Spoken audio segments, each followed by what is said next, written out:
Alright, so here's a short video where I will talk about something I'm very excited about coming up in Spade version 0.10, where we have enough expressive power in the language to build an Ethernet application in just 17 lines of code. So, as an example of this, I'm going to use a project I've been working on over the summer where I take a Raspberry Pi camera, decode that data, and then send the data over Ethernet to my laptop. And the Raspberry Pi camera implementation is kind of out of scope for this video, so here I've just left the camera feed as an exercise to you, the viewer. But once we run the camera feed, we get a stream of pixels, and then we want to turn that into Ethernet bytes. And me being a lazy software developer, I'll go and read the minimal amount of documentation until I find a method that kind of looks like it does what I want, and then I will try calling it. So there's an into Ethernet bytes method in the Ethernet library, so let's try calling that. Well, we get a compiler error, and this compiler error tells us quite a lot of what went wrong. So we have an option type here, and that doesn't have an Ethernet byte. So this camera feed has type option. In hardware terms, this means that it has a valid signal, but not a ready signal. So the camera is going to feed us data at whatever rate it pleases. In the Raspberry Pi camera case, it even drives the clock, so we have very little control over the rate of data. We want to turn it into Ethernet bytes, but to do so, we need a ready valid signal, and that kind of makes sense because if the Ethernet bytes need to be sent at exactly 125 megahertz. So in this case, both ends of the application want to control the timing of their data, and they can't cooperate between themselves as is. And the solution to this is generally to put in a FIFO between them, so that the camera can put data into the FIFO at its rate, and then the Ethernet hardware can read data out of that FIFO at its rate. And in this case, we can specify the depth, in this case 1024, and this was sort of determined experimentally. There are probably interesting ways to try to figure out 1024 automatically based on knowledge about the application, but that's out of scope for here. We turn it into a ready valid FIFO, and then we also need to packetize the data. So we have a stream of pixel data, and we need to turn that into packets of pixel data because networks are essentially always packet based. And I chose 1480 bytes here as the length of the packets in order to fit in a single Ethernet byte. And this is kind of the only lie in this presentation, or lie by omission. This packetize method is something you would have to write for this application. But the rest of the code here is included in the Ethernet library. So if you pull in the Ethernet library using the dependency manager, you will get access to all of this except for the packetize function. And the ready valid comes from another library. The camera stuff comes from another library. Okay, so we turned things into FIFO to let both ends control the timing, and then we packetized everything. Now we should be able to call into Ethernet bytes, right? Unfortunately, it's not that simple. But fortunately, the compiler will give us some more hints about what we need to do. So now we get an error saying that pixel packets, or ready valid of pixel packets, does not have a method into Ethernet bytes, but there is such a method for ready valid of IP packets. And this is giving us some hints about what to look into to figure this out. So if you recall back to your networking class, the way that a lot of internet protocols is structured is according to this OSI model, where you have layers of packets, or layers of protocols embedded inside each other. So at the bottom of the stack, you have the Ethernet in this case, and the Ethernet has a header and a payload. And then in that payload, we put an IP packet, which in turn is a header in the payload, where the payload is a UDP packet, where we have a header in the payload, and the payload happens to be the application. And we can go further here. In this case, we don't need to. We have our application layer, and that's what we are interested in. But we kind of need to do this encapsulation of the packets in order to get the bytes. And luckily, the Ethernet library in Spade provides methods for doing so. So we can first turn our application packet into UDP packets, and then we specify a source and the destination port. We can then turn our UDP packets into IP packets, specifying a source and destination IP address, and then we can turn it into Ethernet, specifying a destination and source MAC address. And this is essentially all we need to do. Unfortunately, while being excited about just being able to call methods, I forgot that we need to think about timing. And in this case, each method call corresponds to a few ready valid handshakes between different modules. And in particular, if you have a ready signal in this case, it's going to go up combinationally all the way from the inter Ethernet bytes method all the way up to the FIFO. And that's going to create quite a long critical path. In my ECP5, this made the application not meet the 125 megahertz timing. Luckily, because we have sort of an abstraction around Ethernet packets and an abstraction around, or specifically an abstraction around ready valid packet handshakes, we can insert methods that fix problems like this. So we have a buffer method on the ready valid data, and we have a buffer headers method on these header payload packets. And we can insert those into the code in order to make sure that we meet the timing requirements. So we can try inserting some, synthesize, see what the critical path is. If we're fine, we're fine. Otherwise, we insert more of these buffer headers or buffers.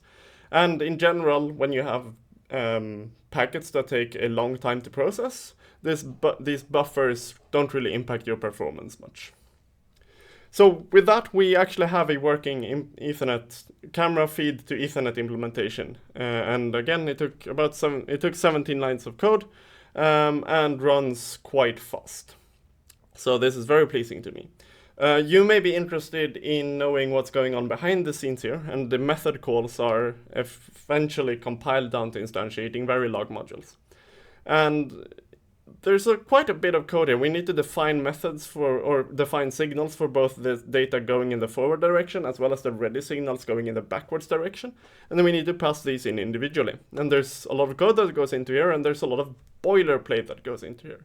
So it would be very easy to make a mistake while copy-pasting something here. And for example, accidentally pasting headers twice, or here perhaps pasting headers twice instead of packets bytes. And this is a hard to detect error, or that we would need to find through simulation, and it would be very annoying to find. So I claim that there isn't any useful information in here that isn't also available in here. But here we've lifted the abstraction level so you can more easily reason about what's going on, and you get rid of all of this annoying cruft around things. The end result of this is that the corresponding Verilog code for this module is significantly longer than the spade code. So you can see we had to reduce the font size quite a bit, and this is no longer readable. And while I will admit that lines of code are a terrible metric for language expressivity or anything like that, in this case there is very little information here that isn't available in here that is actually important. All of this is boilerplate, and by writing it in spade we get rid of it. And this gives us the ability to quickly insert buffers, because if you wanted to insert buffers here, you would need to copy paste this and then replace all the signals correctly. And correctly, I think, is the key point here. In this case, when you insert a buffer, you cannot make a mistake.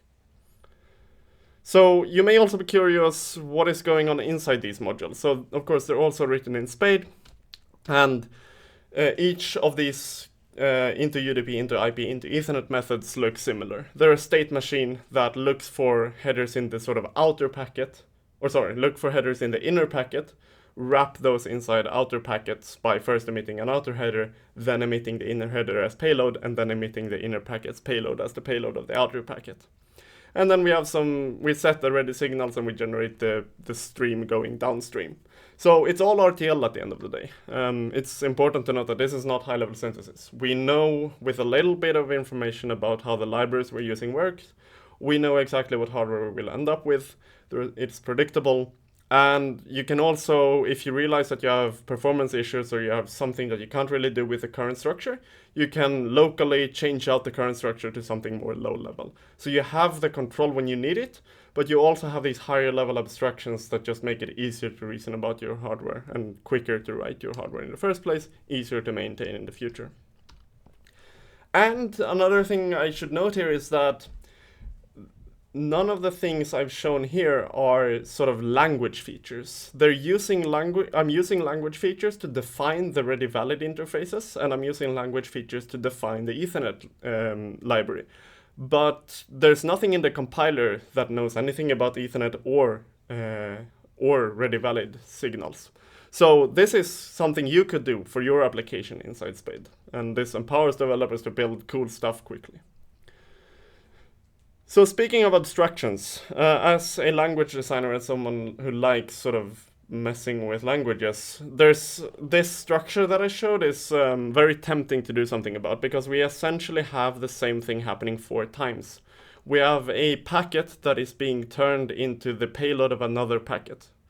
And maybe we can build an abstraction around doing that. And that's what I did in this project. So first we define a header payload stream of any header. And it consists of the headers and then the bytes that come after the header. And then we can add methods to this header payload stream. So with the impl block here, we're going to add a method to any header payload stream that consists of inner headers. And the method we're going to add is called lower, and it generates a header payload stream of outer headers.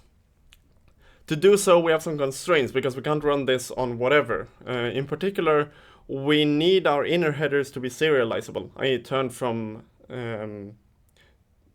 the sort of header type into an array of bytes. And they also need to be valid headers. And we also need to be able to lower the headers from the outer headers to the inner headers. And what I mean by this is we have to specify the IP address and the destination, or the source and destination IP addresses when going into IP packets. And this lower is a way of specifying what things need to be specified to create the IP packet. Inside here is a state machine, essentially. It's the same RTL code that I showed a few slides before, where we have a state machine that goes through and waits for packets of the inner type to arrive, emitting an outer header, then emitting the inner header, and then emitting the payload, and then going back to idle.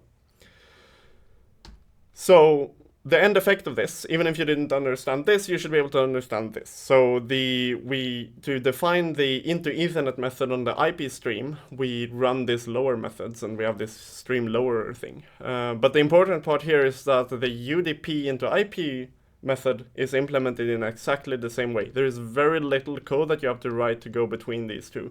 And this can be used for things that are not Ethernet. Anytime you have a protocol that is encapsulated in another protocol, Spade now has a library for expressing this relationship, and you can essentially do this much code to lower between different protocols.